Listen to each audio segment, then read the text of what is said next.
Musa siguro ng criteria na gusto ko sa isang power bank or hinahanap ko sa isang power bank nasa power bank na to. Gaya na lang ng hindi mahirap dalahin dahil meron tong small and compact size pero at the same time meron ding malaking battery capacity. Supported na rin neto yung fast charging support sa mga devices na gamit ko kahit mga Xiaomi and also Poco phones. Hindi nagiinit dahil naka-gallium nitride support na and higit sa lahat affordable yung presyo. At itong power bank na to ay itong Chuktek 15 Air. And meron ditong kasama na Chuktek CP Outdoor Mini Fan na pag-uusapan natin sa video na to. Kaya kung interesado kayo, tara, pag-usapan natin. At simulan natin sa built-in design ng power bank na to. Kapag dating sa overall looks nito, nandyan pa rin yung pamosong signature design ni Chuktek. Bale, nandyan pa rin yung black color and then metallic gray finish color nila. Pero take note lang na hard plastic yung ginamit sa body nito and hindi metal. Pero ang maganda dito, meron naman siyang fire resistant kaya okay na din. And same sa ibang mga Chuktek power bank na na-testing ko before and also nagawang ko ng review, textured na rin yung likod neto and airline safe na din. Kaya if ever nalalabas kayo ng bansa or kaya magka-travel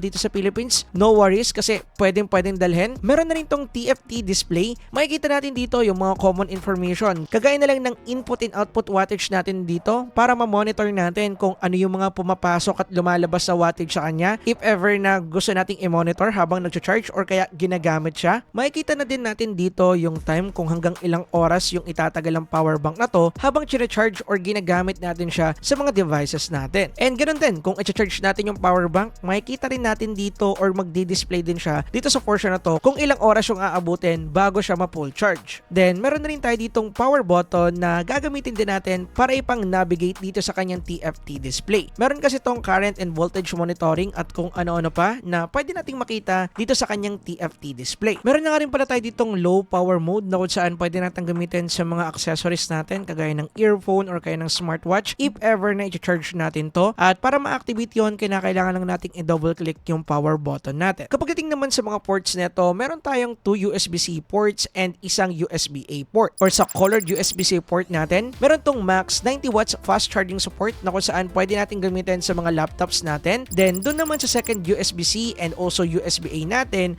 nasa 33 watts naman yung kanilang max charging if gagamitin natin yung mga ports na yun in single usage. Bale, yung power distribution naman ng mga ports na to, if ever na gagamitin natin sila na magkakasabay, kung gagamitin natin ng magkasabay yung dalawang USB-C port, 67 watts yung kayang ibato ng ating colored USB-C and then 33 watts naman para dun sa second USB-C. Then ganun din, kung magkasabay natin gagamitin yung ating colored USB-C and then yung ating USB-A, the same lang din sila ng reading, which is 67 dito sa ating USB-C, 33 watts naman dun sa ating USB-A. Para mabuo nila yung 100 watts charging support nito. Then kapag sabay-sabay naman natin silang gagamitin, may 67 watts yung ating colored USB-C, then nasa 15 watts naman yung second USB-C natin and then yung USB-A natin. Then yung pinaka nagustuhan ko sa power bank na to, halos lahat ng mga phones na gamit natin dito sa Philippines, supported yan na yung mga charging protocols nitong mga to. Pero bago tayo pumasok doon, pag-usapan natin ng mabilis lang yung kanyang battery capacity. Pag-usapan muna natin yung kanyang battery capacity. Actually, yung battery capacity nito ay nasa 15,000 mAh battery. And sa totoo niyan, para sa akin, pwede na to dahil para sa kanyang form factor or sa kanyang compact size,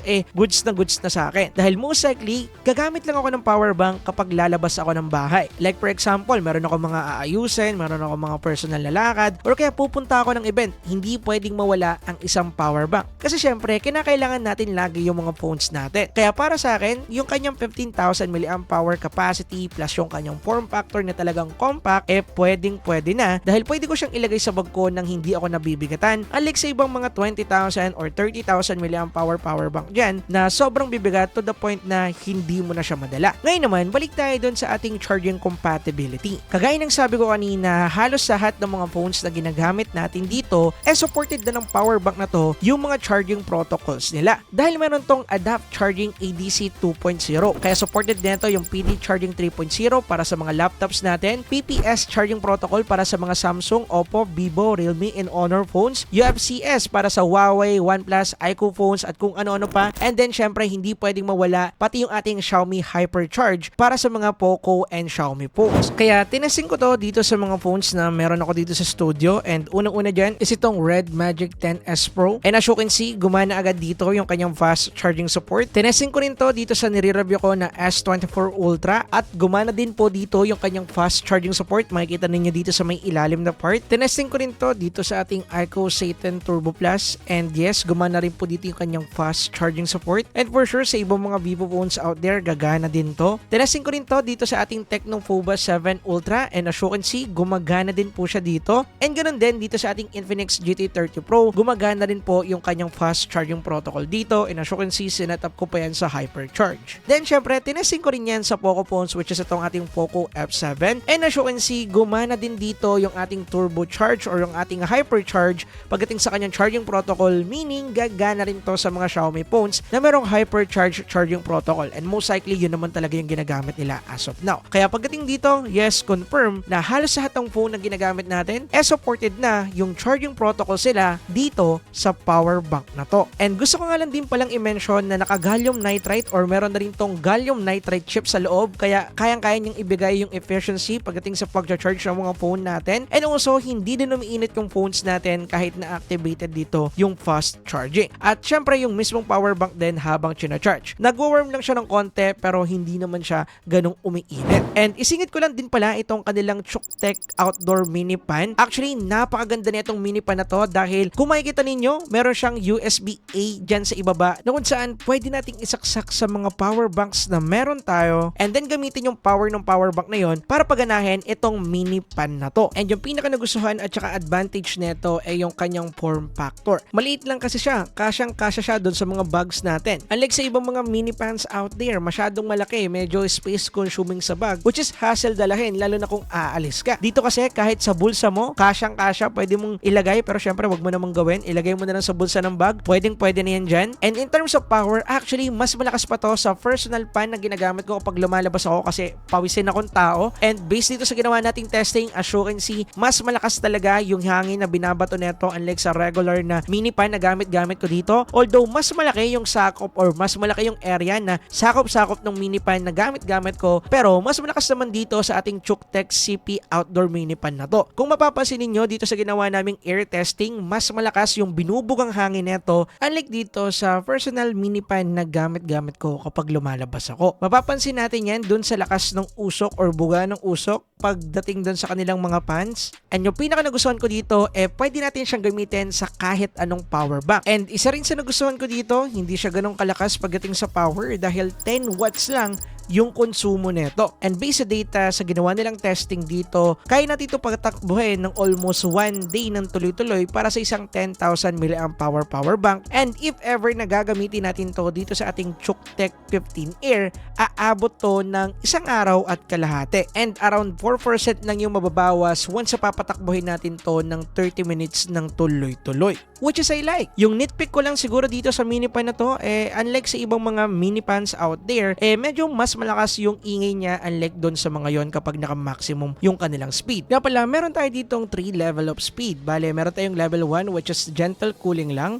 Level 2, medyo malakas, and then yung kanyang level 3, yung pinakamalakas. Pero most likely, yung nagamit ko dito is number 2 and number 3. Number 2 kasi kapag gusto kong kontrolin yung ingay. Number 3 naman kapag sobrang init na init ako. So most likely, nandyan sa dalawang yan. And yung number 1, na-ichapuera ko na. Anyway, mabalik naman tayo dun sa ating Chuktek 15 Air. Nakita na natin na halos lahat ng mga phone na ginagamit natin, supported na neto yung kanilang mga charging protocol. And ako na yung magpapatunay na totoo or gumagana talaga yung fast charging speed neto, na kung saan tinesting ko itong aking Poco F6 Pro. Nag-charge ako from 26% to 100 at inabot lang ako dito ng 17 plus minutes lang. Although nagsimula kami ng 26%, so kung magsisimula kami dito ng 0 to 100, for sure aabot to ng 20 to 25 minutes. But yung point sa testing, totoo na gumagana at working na working yung fast charging na to. To the point na para ka talaga nag-charge sa isang outlet. And napatunayan din natin na hindi lang marketing yung fast charging capability ng power bank na to. And kung medyo napapaisip ka kung gaano katagal i-charge yung power bank na to, from 0 to 100, umabot lang po yan ng 1 hour plus. Bale, from 0% to 100, so dito sa port na to, nakadepende yan sa charger na gagamitin ninyo. Yung ginamit ko kasi yung charger dito is 90 watts lang, and then nakita ko dun dun sa reading niya, pumapalo to ng 70 plus watts habang charge siya. I don't know if tataas ba to kung gagamit pa tayo ng iba pang mas mataas sa charging brick like 120 or 100 watts. Hindi natin alam. Pero as of now, based dito sa testing na ginawa ko, nasa 1 hour plus siya bago siya ma-full charge. And for me, okay na po yan dahil nasa 15,000 mAh naman yung capacity nito. So bago natin tapusin itong video na to, yung concern na nakita ko sa power bank na to, una, hindi natin siya pwedeng magamit sa laptop ng pangmatagalan. Although pwede natin siyang gamitin pang backup lalo na kung meron tayong tinatapos na work and then nasa public place tayo. Kumbaga, for emergency purposes only lang, pwede naman natin gamitin dahil nga mababa lang yung capacity niya nasa 15,000 lang. So makukonsume agad to ng laptop natin, for sure 1 full charge or 1.5 charge lang, ubus na agad yung mismong capacity nito. So para sa akin, kinakailangan nating i-mind yung part niyan. Pero just I said, pwede naman natin gamitin if gugustuhin natin. Kaya kung if ever na gusto nyong bilhin yung ating power bank and also mini fan, ilalagay ko yung link nila dyan sa description down below at maglalagay na rin ako ng vouchers para magkaroon kayo ng discount. Check na lang po dyan sa description down below.